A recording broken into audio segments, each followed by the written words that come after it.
بھجوام کا لاوا دے لاوا لے کے کھیر بنائیں سب گھر کھائیں کانی بلیا کھائے چھو تو پھونک چھوڑا تھا. بتاؤ ایک دور وہ تھا کہ درود شریف پڑھ کے بچوں کو کھلاتی تھیں. آج وہ دور آ گیا کہ ایسی ایسی کہانیاں منہ سے بکتی ہیں کہ کھیر بنائیں سب گھر کھائیں کانی بلیا کھائے. بتاؤ ہم بڑھائے گے نا آج تک کانی بلیا نہیں دیکھ پاوا. ان کے ملاقات روز کانی بلیا سے ہوت.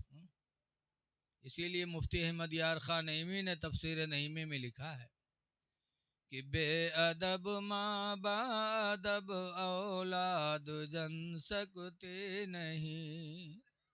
بے ادب ماں بادب اولاد جن سکتی نہیں. مادن در مادن فولاد بن سکتے نہیں. اس لیے ہمیں بھی موت کی تیاری کرنی. دیکھیے موت صحابہ یاد کیا کرتے تھے. حضرت عمر فاروق اعظم رضی اللہ تعالی عنہ ہیں. ان کے لڑکے عبداللہ مدینے کے مدرسے میں حافظہ کرتے تھے. ایک دن پڑھنے نہیں گئے تو حضرت عمر نے فرمایا بیٹا پڑھنے نہیں گئے؟ کہا ابا جب تک آپ مجھے نیا کپڑا بنوا کے نہیں دو گے میں نہیں جاؤں گا. تو امیر المومنین تھے, پوری دنیا کے پردھان منتری تھے, لیکن سادگی کا یہ عالم کہ کپڑے بنوانے تھے پیسے نہیں تھے تو اپنے خادم کو بینک بھیجا کہ جا کر کے بینک کے منیجر سے کہہ دو کہ 4 روپیہ عمر کے نام پر قرضہ دے دو, جب میرا مہینہ پورا ہوگا تو میری تنخواہ سے کاٹ لیں گے کہ میں اپنے لڑکے کا کپڑا بنوا دوں. حضرت عمر کا نوکر جب بینک گیا اور بینک کے منیجر سے کہا کہ امیر المومنین عمر فاروق اعظم نے 4 روپیہ قرضہ مانگا ہے, جب ان کا مہینہ پورا ہوگا تو ان کی تنخواہ سے کاٹ لینا. تب بینک کے منیجر نے کہا تھا جا کے حضرت عمر سے کہہ دو کہ یہ مہینہ کے مکمل ہونے تک اپنی زندگی کی ضمانت لکھ کے دے دے. کہتے مہینہ پورا ہوگا تنخواہ سے کاٹ لیں گے. خدا جانے مہینہ پورا ہو کہ نہ ہو اور ہم دے دیں تو یہ مسلمانوں کا مال ہے, کون پورا کرے گا. جا کے امیر المومنین عمر سے پرچی لکھوا لاؤ کہ جب تک مہینہ پورا نہیں ہوگا ان کو موت نہیں آئے گی.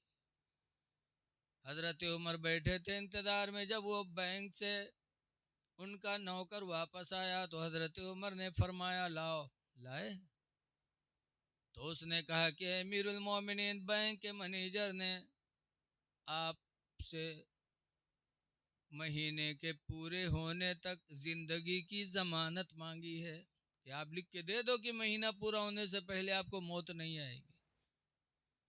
جب حضرت عمر نے سنا تو رونے لگے اور رو کر کے اپنے بیٹے عبداللہ کے سر پہ ہاتھ رکھا اور فرمایا بیٹا جاؤ پڑھو, اللہ نے زندگی دی, مہینہ پورا ہوا تنخواہ ملے تو کپڑا بنیں گے, ورنہ جو اللہ چاہے گا وہ ہوگا. بیٹا بینک کا منیجر مجھ سے پورے مہینے کی زندگی کی ضمانت مانگ رہا ہے. بیٹا پورا مہینہ کیا میں اپنے زندگی کے ایک لمحے کی بھی ضمانت نہیں دے سکتا. خدا جانے کس وقت بلاوا آ جائے. یہ صحابہ تھے جو ڈرا کرتے تھے. اسی لیے کہنے والے نے کہا ہے کہ کوئی گل باقی رہے گا نہ چمن رہ جائے گا. کوئی گل باقی رہے گا نہ چمن رہ جائے گا. ایک رسول اللہ کا دین حسن رہ جائے گا. ہم سفیر و باغ میں ہیں کوئی دم کے چہ چہے. ہم سفیر و باغ میں ہیں کوئی دم کے چہ چہے. بلبلیں اڑ جائیں گی سونا چمن رہ جائے گا۔ آج ایصال ثواب کی محفل میں ہم اور آئے ہوئے ہیں۔ یاد رکھو، ہم کو آپ کو چاہیے کہ نماز پڑھ کے، قرآن پڑھ کے اپنے ماں باپ، اپنے اعزاء و اقربا، اپنے بھائی بہن کے نام اس کا ثواب پہنچانا چاہیے۔ رسول اللہ صلی اللہ علیہ وسلم کے والدین جب دنیا سے گئے تو حضور صلی اللہ علیہ وسلم بھی اپنی ماں باپ کی قبروں پہ حاضری دیے اور دعا مانگی۔ دیکھیے، حضور صلی اللہ علیہ وسلم جب اپنے ماں کے پیٹ میں تھے تبھی ان کے ابا عبداللہ کا انتقال ہوا۔ اسلام کا زمانہ انہوں نے نہیں پایا، اور حضور صلی اللہ علیہ وسلم کے پیدا ہونے کے بعد کچھ ہی دن کے بعد حضرت آمنہ کا انتقال ہو گیا، انہوں نے بھی اسلام کا زمانہ نہیں پایا۔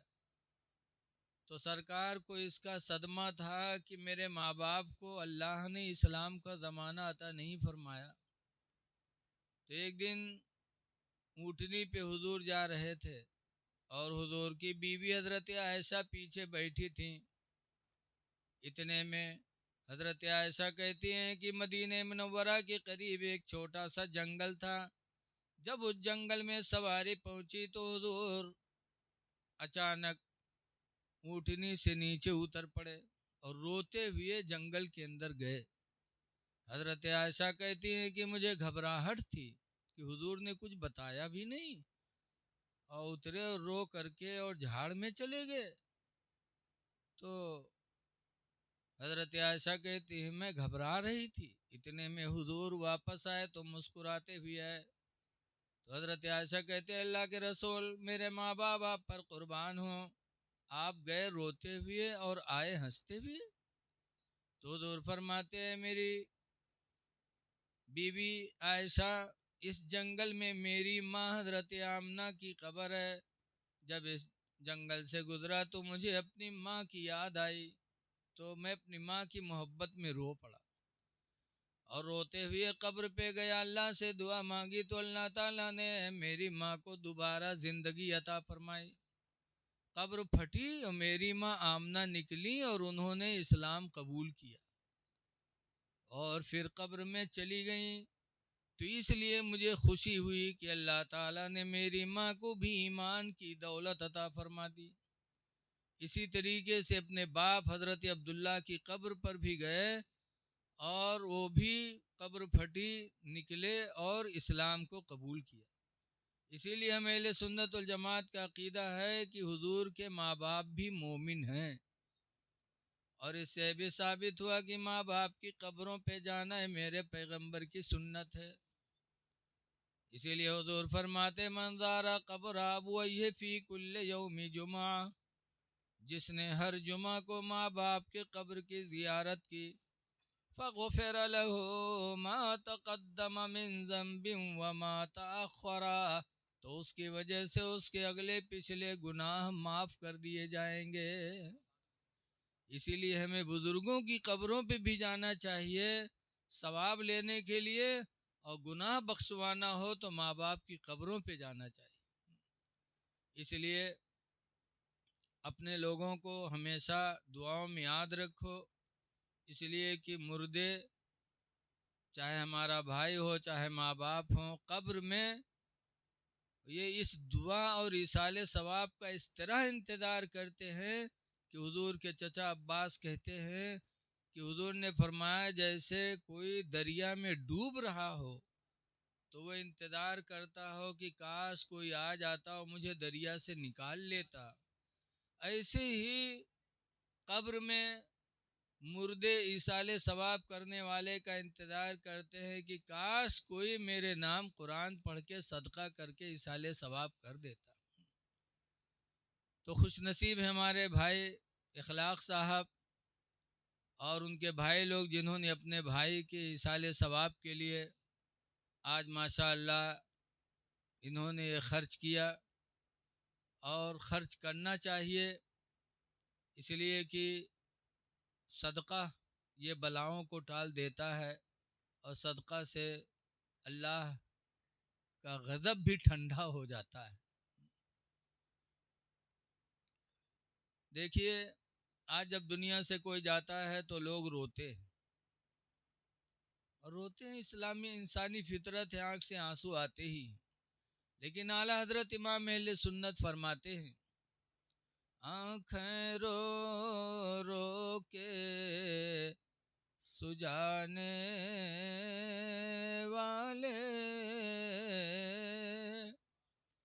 آنکھیں رو رو کے سجانے والے، اور جانے والے نہیں آنے والے۔ آج ہم روتے اور سب سے زیادہ کو روت ہے۔ دیکھا جاتا ہے کہ جب تک آدمی کی شادی نہیں ہوتی تب تک تو ابا ابا امی امی، اور جہاں شادی بھائی پھول جہاں گھر میں آئی بس اپنے ابا کے یہاں بوڑھو، اپنے محتاری بوڑھیا، اپنے سسر کے یہاں ابو اور ساس کے یہاں امی۔ اب ابو امی بدل گئے،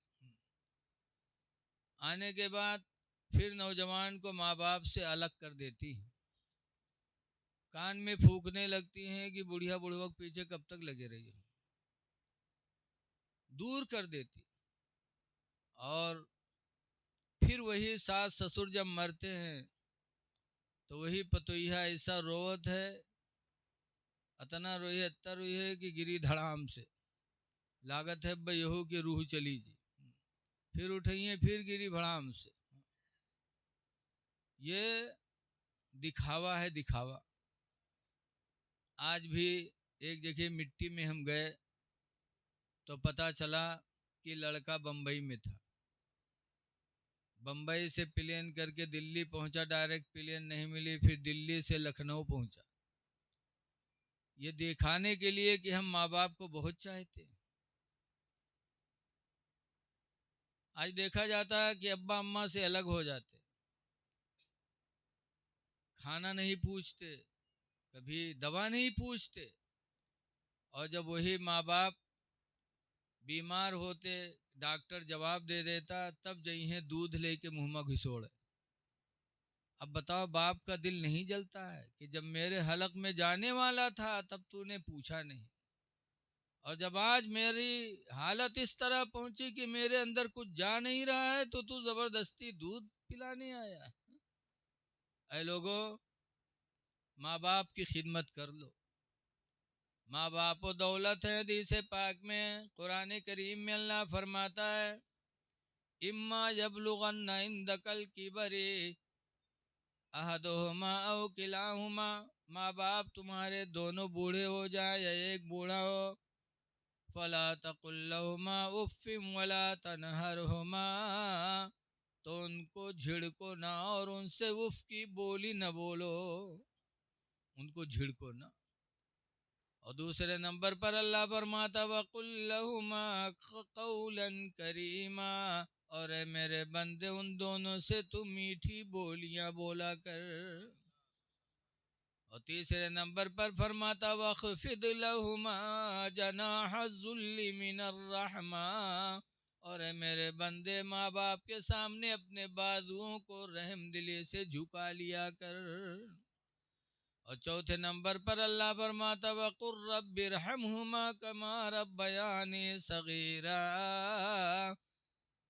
اور اے میرے بندے تو اپنے ماں باپ کے لیے ہم سے دعا کر کے اے میرے پروردگار ان دونوں پر تو رحم فرما جیسے میرے بچپن میں میرے اوپر رحم کیا کرتے تھے۔